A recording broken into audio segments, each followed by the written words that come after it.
Human reproduction हमारा वो reproduction का मेथड है जिसमें दो पेरेंट की रिक्वायरमेंट होती है और इन दोनों पेरेंट में हमारे गैमीट का इन्वॉल्वमेंट होना कंपलसरी होता है। अगर हम कह दें कि एक हमारे पास चेयर रखी हुई है, उसको आप शिफ्ट कर दीजिए, दूसरी जगह पे रख दीजिए, आप बड़े आसानी से कर लेंगे। वही दूसरी तरफ अगर मैं कह दूं बेटा एक ट्रांसफार्मर रखा हुआ है, उसको आप यहां से उठा के वहां कर दीजिए, तो आप अकेले नहीं कर पाएंगे।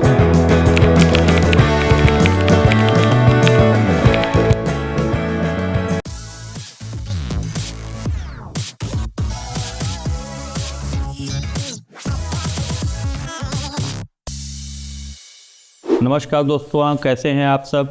स्वागत करता हूं आप लोगों का बायोलॉजी क्लासेस में। मैं चेतन पांडे एक बार फिर आप लोगों के बीच हाजिर हूं और अपने टारगेट के साथ में जो हम लोगों का टारगेट था, टारगेट बोर्ड।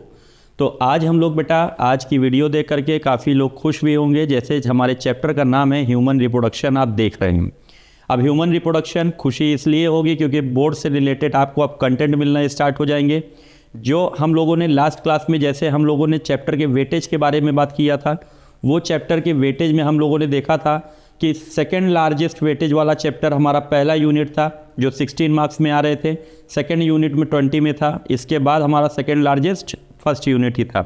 इसमें हम लोगों ने चैप्टर को सिलेक्ट किया बेटा, और ह्यूमन रिप्रोडक्शन थोड़ा सा कॉम्प्लेक्स चैप्टर हो जाता है, तो इस वजह से हम लोग आज वीडियो लेकर के आए ह्यूमन रिप्रोडक्शन के बारे में। इस चैप्टर से रिलेटेड सारे कंटेंट आपको मिलेंगे। फिलहाल आज की क्लास में हम लोग बात करेंगे अपने इस चैप्टर में यूज़ होने वाले कुछ कीवर्ड्स के बारे में। आप एनसीईआरटी उठाएंगे बेटा, तो एनसीईआरटी में ये सारे पॉइंट्स आप लोगों को मिलेंगे, लेकिन एक्सप्लेनेशन की वजह से एक्सप्लेनेशन ना होकर के उसमें आपको ये टर्म्स मिलेंगे।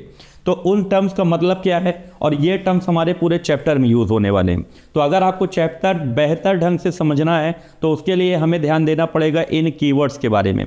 तो स्टार्ट करते हैं अपने आज की वीडियो।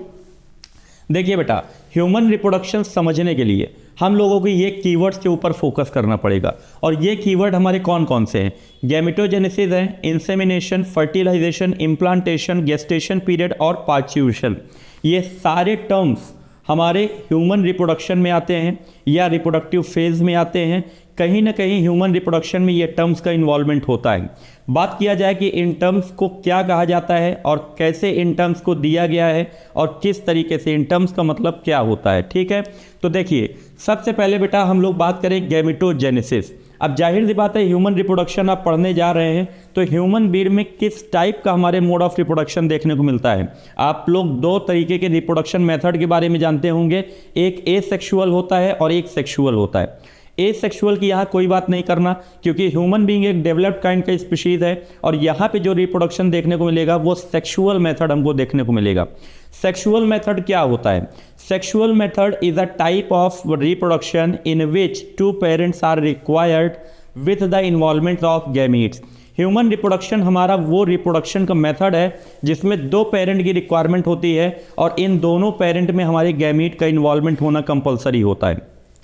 अब गैमीट अगर इन्वॉल्व हो रहे हैं, दो बॉडी हमारे इन्वॉल्व हो रही हैं, तो उसके लिए आपको ये भी ध्यान देना है कि बॉडी अलग अलग है, तो जाहिर सी बात है गैमीट इन दोनों बॉडी में बन रहे होंगे।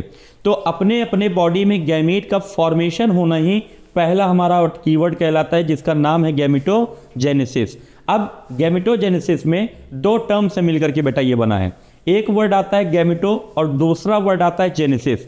तो आपको बायोलॉजी में कहीं पे भी अगर जेनेसिस वर्ड दिख जाए तो उसका मतलब होता है फॉर्मेशन, किसी भी चीज़ का फॉर्मेशन। किस चीज़ का फॉर्मेशन हो रहा है वो डिफाइन करेगा और डिपेंड करेगा उसके आगे वाले टर्म के ऊपर। जैसे आगे गैमेटो लगा हुआ है तो गैमीट का फॉर्मेशन होना ही गैमेटोजेनेसिस कहलाता है। इसको हम लोगों ने शॉर्ट में लिखा है। इसका मतलब कि गैमेटोजेनेसिस में आप बस इतना याद करिए, formation of male and female gamete. दो बॉडी रिक्वायर्ड होती हैं सेक्सुअल रिप्रोडक्शन में, मेल बॉडी और फीमेल बॉडी। तो जाहिर सी बात है मेल बॉडी में जो गैमीट बनेंगे वो मेल गैमीट कहलाएंगे और फीमेल बॉडी में जो गैमीट्स बनेंगी वो फीमेल गैमीट कहलाएंगे, ठीक। तो गैमेटोजेनेसिस में क्या देखा? Formation of male and female gamete is known as what? Gametogenesis. दूसरे कीवर्ड पे आते हैं, इंसेमिनेशन आता है। अगर दोनों गैमीट अपने अपने बॉडी में बन गए तो सिर्फ अपने अपने बॉडी में बनने के बाद फर्टिलाइजेशन पॉसिबल नहीं है, उन दोनों गैमीट को पास में आना पड़ेगा, फ्यूज होना पड़ेगा। ये जान रहे होंगे आप। तो इंसेमिनेशन का मतलब हो गया कि जब अपने अपने बॉडी में गैमीट बन गए तो बनने के बाद एक गैमीट दूसरे गैमीट के पास जाएगा। और यहाँ पे सेक्सुअल रिप्रोडक्शन में अगर देखा जाए तो मोस्टली जो साइज में छोटा होता है वो वाला गैमीट हमारा दूसरी जगह पे जाता है। और साइज के रेफरेंस में बात किया जाए तो मेल गैमीट साइज में हर लिविंग ऑर्गेनिज्म में ऑलमोस्ट छोटे होते हैं और फीमेल गैमीट साइज में बड़ा होता है। तो इसी वजह से जो मेल गैमीट होगा वही मूवमेंट क्यों करता है, ये भी क्वेश्चन पूछा जा सकता है। आपके मन में क्वेश्चन आ रहा होगा कि सर हमारा छोटा वाला गैमीट ही हमारा क्यों मोटाइल होगा, बड़ा वाला भी तो हो सकता है। मेन है दोनों गैमीट का फ्यूजन होना, पास में आना। तो उसके लिए चाहे बड़ा वाला छोटे वाले के पास आए, चाहे छोटा वाला बड़े वाले के पास जाए, बात तो एक ही निकल के आएगी। तो सर आप ये क्यों कह रहे हैं कि छोटा वाला ही बड़े वाले के पास जाएगा? तो बेटा होता ये है, लॉजिक ये कहती है कि अगर छोटा वाला गैमेट को हम मूवमेंट कराते हैं तो उसके लिए हमें कम एनर्जी की रिक्वायरमेंट पड़ेगी, और अगर बड़ी चीज़ों को हमें मूव कराना है तो उसके लिए ज़्यादा एनर्जी की रिक्वायरमेंट पड़ेगी। एग्जाम्पल के तौर पे कि अगर हम कह दें कि एक हमारे पास चेयर रखी हुई है, उसको आप शिफ्ट कर दीजिए, दूसरे जगह पे रख दीजिए, आप बड़े आसानी से कर लेंगे। वही दूसरी तरफ अगर मैं कह दूं कि बेटा एक ट्रांसफार्मर रखा हुआ है, उसको आप यहाँ से उठा के वहाँ कर दीजिए, तो आप अकेले नहीं कर पाएंगे। यही वजह होती है कि जो साइज में स्मॉलर होता है वही हमारा मोटाइल होता है। मोटाइल मतलब मूवमेंट करने वाला। तो यहाँ पे अब दोनों गैमीट में से छोटा वाला जो कि मेल गैमीट है, मेल गैमीट की एंट्री होगी कहाँ पे? Female genital tract. अब फीमेल जेनाइटल ट्रैक क्या है? फीमेल रिप्रोडक्टिव सिस्टम में जिस रास्ते से मेल गैमीट हमारा एंट्री करेगा वही रास्ता फीमेल जेनाइटल ट्रैक कहलाता है। मतलब रिप्रोडक्टिव सिस्टम का, फीमेल रिप्रोडक्टिव सिस्टम का पार्ट जो एंट्री के लिए रिस्पॉन्सिबल होते हैं या तो डेवलप हुए बेबी को बर्थ देने के लिए रिस्पॉन्सिबल होता है, वो रास्ता फीमेल जेनाइटल ट्रैक कहलाता है। तो उसके बिहाफ पे देखिए हम लोगों ने क्या लिखा है इंसेमिनेशन में? Entry of male gamete into female genital tract. अपने अपने बॉडी में बनने के बाद मेल गैमीट हमारा फीमेल बॉडी में एंट्री करेगा। यही एंट्री वाला जो सिचुएशन होता है, इसी एंट्री से वर्ड लिया गया है इंसेमिनेशन। तो मेल गैमीट का फीमेल जेनाइटल ट्रैक में एंट्री करना क्या कहलाता है? इंसेमिनेशन। तीसरा पॉइंट, फर्टिलाइजेशन। अब पूरी प्रोसेस इस कीवर्ड में बेटा दी गई है। अगर आप ध्यान देंगे तो आपको पूरा प्रोसेस एक ब्रॉडली तौर पे समझ में आएगा कि एक्चुअल में ये सिस्टम काम कैसे करते हैं। तो पहले हम लोगों ने देखा गैमीट बन गए, दूसरे में हम लोगों ने देखा मेल गैमीट की एंट्री हो गई फीमेल जेनाइटल ट्रैक में। तीसरा, जब दोनों गैमीट एंट्री हो जाएगी, दोनों गैमीट पास में आ जाएंगे, तो होगा क्या? फर्टिलाइजेशन। फर्टिलाइजेशन का मतलब क्या होता है? Fusion of male and female gamete. मतलब मेल और फीमेल गैमीट जब हमारे पास में पहुंच जाएंगे तो दोनों एक दूसरे में मिलने लगेंगे। मतलब दोनों मिल करके एक सिंगल सेल का फॉर्मेशन करेंगे, और सिंगल सेल का फॉर्मेशन दोनों के मिलने की वजह से हुआ है।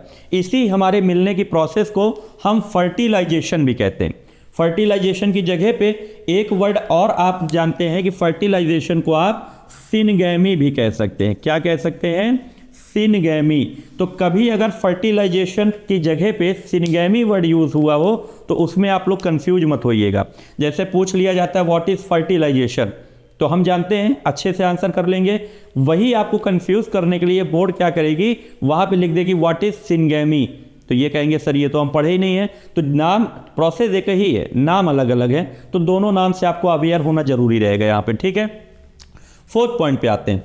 जब दोनों गैमीट का फ्यूजन हो गया, दोनों मिलकर के एक सिंगल सेल बना लिए, तो अब उसके बाद जरूरत क्या है? अब इम्प्लांटेशन अगला प्रोसेस जरूरी हो जाता है। इम्प्लांटेशन क्या होता है? Attachment of embryo to uterine wall of the uterus.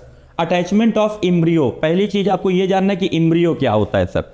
कि जब हमारे मेल और फीमेल गैमेट दोनों बेटा मिल करके एक सिंगल सेल बनाते हैं जिसे हम लोग जाइगोट कहते हैं, वो जाइगोट जब बहुत सारे सेल में डिवाइड होता है, जैसे जाइगोट 1 से 2 सेल में डिवाइड होगा, 2 से 4 में होगा, 4 से 8 होगा, 8 से 16 होंगे, तो हमारे जब तक उसका स्ट्रक्चर डिफाइन नहीं हुआ रहेगा तब तक वो एम्ब्रियो कहलाएगा। मतलब हमारा 9 मंथ का टाइम ड्यूरेशन होता है ह्यूमन बीइंग में, जिसमें इंडिविजुअल मदर के बॉडी के अंदर डेवलप होता है।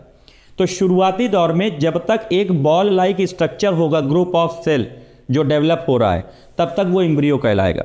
और जब लास्ट मंथ ऑफ प्रेगनेंसी की बात किया जाएगा तो उसके मैक्सिमम बॉडी पार्ट्स बन चुके होते हैं, जैसे दोनों हाथ बन जाते हैं, दोनों पैर बन जाते हैं, आंखें बन जाती हैं, कान बन जाते हैं, नाक बन जाती हैं। तो ये सारी चीज़ें जब डिफाइन हो जाए तो उसी को एम्ब्रियो को हम फीटस कहने लगते हैं। तो जो ह्यूमन बीइंग की तरह या किसी भी ऑर्गेनिज्म का अगर बेबी होगा उसकी तरह मदर के बॉडी के अंदर दिखना शुरू हो जाएगा या अपीयरेंस उसकी मदर के बॉडी की तरह उसके जनरेशन की तरह हो जाएगी, तो वो फीटस कहलाएगा। और जब तक वो आइडेंटिफाइड नहीं होगा, एक बॉल लाइक स्ट्रक्चर होगा, तब तक वो एम्ब्रियो कहलाएगा। तो जाइगोट सिंगल सेल हो गया था जो मेल और फीमेल गैमीट के फ्यूजन के बाद बना था। अब जाइगोट 1 से 2, 2 से 4, 4 से 8 सेल बने, तो वही एम्ब्रियो कहलाने लगता है। अब चूंकि नंबर ऑफ सेल बढ़ती जा रही, तो शुरुआती दौर में हमारे यहाँ पे इम्प्लांटेशन की रिक्वायरमेंट नहीं पड़ती। क्यों नहीं पड़ती? क्योंकि नंबर ऑफ सेल कम है और सेल के अंदर जो साइटोप्लाज्म है उसके नरिशमेंट की वजह से वो लिमिटेड सेल जिंदा रह लेते हैं। लेकिन हर डिवीजन में जब सेल का नंबर ज़्यादा होते जा रहे हैं तो इनको एक प्रॉपर मीडियम की रिक्वायरमेंट होती है, जिससे इनको nutrition, respiration, transportation, circulation, gases exchange, ये सारी चीज़ें होती रहें। तो इसी के लिए ये हमारे क्या होते हैं कि डेवलप होने वाले एम्ब्रियो मदर के बॉडी से कनेक्ट हो जाते हैं। किसके थ्रू? अब ये आप लोग बताइएगा कि वो कौन सी ट्यूब होती है जिसमें एम्ब्रियो और मदर की बॉडी आपस में कनेक्ट हुई रहती है। वो ट्यूब आप सर्च करिएगा और बताइएगा अगले वीडियो में, या कमेंट करके इसमें बताइएगा, ठीक है। तो जो हमारी अटैचमेंट ऑफ एम्ब्रियो होगी मदर के यूट्राइन वॉल से जो कनेक्ट होती है, इसी प्रॉपर्टी को हम लोग कहते हैं इम्प्लांटेशन। इम्प्लांटेशन का वर्ड आया हुआ है इम्प्लांट से, जिसका मतलब होता है जोड़ देना या जुड़ जाना। तो यहाँ पे हमारा क्या हो रहा है, एम्ब्रियो मदर के बॉडी से जुड़ रहा है, इसी प्रॉपर्टी को हम लोग इम्प्लांटेशन कहते हैं, ठीक है। अब जब इम्प्लांटेशन हो गया बेटा, तो अब ये बात हो जाती है कि जो डेवलप हो रहा है वो कितने टाइम पीरियड में डेवलप होगा, और उसी के टाइम पीरियड को हम लोग कहते हैं क्या, गेस्टेशन पीरियड। क्या कहते हैं? Gestation period. तो अब ये गेस्टेशन पीरियड क्या होता है? Time period from zygote to fully develop body. मतलब जो हमारा टाइम पीरियड लगेगा, जाइगोट क्या है, मेल और फीमेल गैमेट के फ्यूजन से बना है, यही जाइगोट पूरे फुल्ली एक नए इंडिविजुअल में कन्वर्ट होगा, एक नए इंडिविजुअल को बनाएगा। तो जाइगोट से हमारे एक नए इंडिविजुअल की शुरुआत हो चुकी है। तो जाइगोट से लेकर के जब तक वो पूरी तरीके से डेवलप नहीं हो जाएगा, तब तक का टाइम पीरियड पूरा कहलाएगा क्या, गेस्टेशन पीरियड। जो कि ह्यूमन स्पीशीज में अगर बात किया जाए तो 9 मंथ का गेस्टेशन पीरियड होता है। मतलब फर्टिलाइजेशन के बाद वो बच्चा 9 मंथ तक मदर की बॉडी के अंदर डेवलप हो रहा होता है और 9 मंथ के बाद मदर की बॉडी से बाहर आता है। तो जाइगोट्स बनने से लेकर के हमारे 9 मंथ तक का जो टाइम ड्यूरेशन होता है ह्यूमन बीइंग में, वही गेस्टेशन पीरियड कहलाता है। एक चीज़ और आप लोग याद रखिएगा कि गेस्टेशन पीरियड अलग अलग लिविंग ऑर्गेनिजम्स में अलग अलग हो सकते हैं। जरूरी नहीं कि अगर ह्यूमन बीइंग में 9 मंथ है तो सभी में 9 मंथ होगा। हर एक लिविंग ऑर्गेनिज्म में अलग अलग हो सकते हैं। जैसे ह्यूमन बीइंग का लाइफ स्पैन लंबा है, 9 मंथ का हो गया, तो जरूरी थोड़ी है कि एक हनी बी में भी 9 मंथ होगा। उतनी तो उनकी जीवन काल नहीं है, लाइफ स्पैन नहीं है, तो उसका गेस्टेशन पीरियड अलग होगा। हर एक लिविंग स्पीशीज जितने भी होंगे सब में गेस्टेशन पीरियड अलग अलग होता है। लास्ट आता है बेटा एक पार्चुरेशन। 9 मंथ के टाइम पीरियड तक अगर ये डेवलप हो चुका है तो अब फुल्ली डेवलप होने के बाद अब जरूरत है कि ये मदर के बॉडी से बाहर आए, और मदर के बॉडी से बाहर आने की प्रोसेस को ही हम लोग कहते हैं बायोलॉजी के टर्म में पार्चुरेशन। अब यहाँ पे पार्चुरेशन मतलब क्या होता है, delivery of the developed baby from the mother's body. मतलब मदर के बॉडी से डेवलप हो गया जो इंडिविजुअल होगा, बेबी होगा, उसकी डिलीवरी होना मदर के बॉडी से, यही कहलाता है क्या, पार्चुरेशन। तो ये कीवर्ड्स बेटा है, और ये कीवर्ड्स आपको इस चैप्टर में काफ़ी ज़्यादा मदद करने वाले हैं।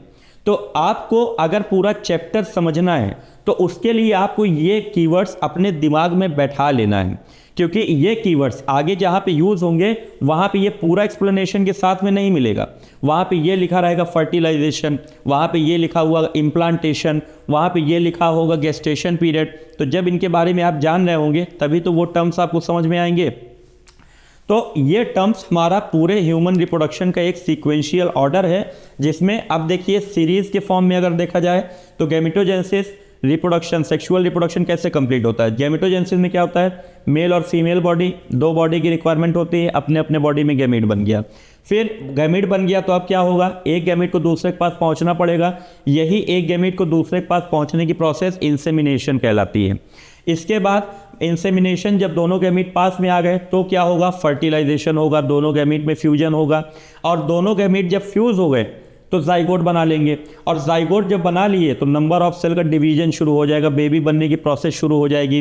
तो उसको मदर के बॉडी से कनेक्ट होना पड़ेगा, क्योंकि 9 मंथ तक उसको डेवलप होने में लगेगा, और 9 मंथ तक उसको नरिशमेंट और बाकी ज़रूरी चीज़ें मिलती रहें। तो वो हमारे कनेक्ट होने वाली प्रॉपर्टी कहलाएगी इम्प्लांटेशन। इम्प्लांटेशन हो गया, मदर के बॉडी से जुड़ गया।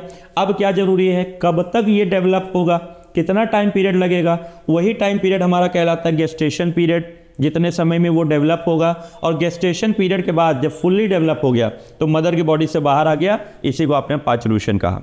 ठीक है, तो ये कीवर्ड्स पे बेटा आप ज़्यादा फोकस करिएगा। अगर आपको स्क्रीनशॉट लेना है तो स्क्रीनशॉट इसका आप ले सकते हैं शॉर्ट में। बाकी उम्मीद करता हूँ कि आपको ये क्लास अच्छी लगी होगी, बेहतर लगी होगी। अब हमारा जो टारगेट बोर्ड का है उससे रिलेटेड कंटेंट आपको यहाँ पे जल्दी मिलते जाएंगे। अगर कोई अलग से टॉपिक आपको चाहिए तो कमेंट बॉक्स में मेंशन करिएगा, वो टॉपिक आप लोगों को जल्द से जल्द यहाँ से अवेलेबल करा दिए जाएंगे। ठीक है, बाकी उम्मीद करता हूँ कि वीडियो आपको अच्छी लगी होगी। अगर अच्छी लग रही है तो लाइक, शेयर और सब्सक्राइब करते जाइएगा, जिससे हम लोगों का भी मोटिवेशन बना रहे। ठीक है, तो आज के वीडियो में यहीं तक। Thank you very much.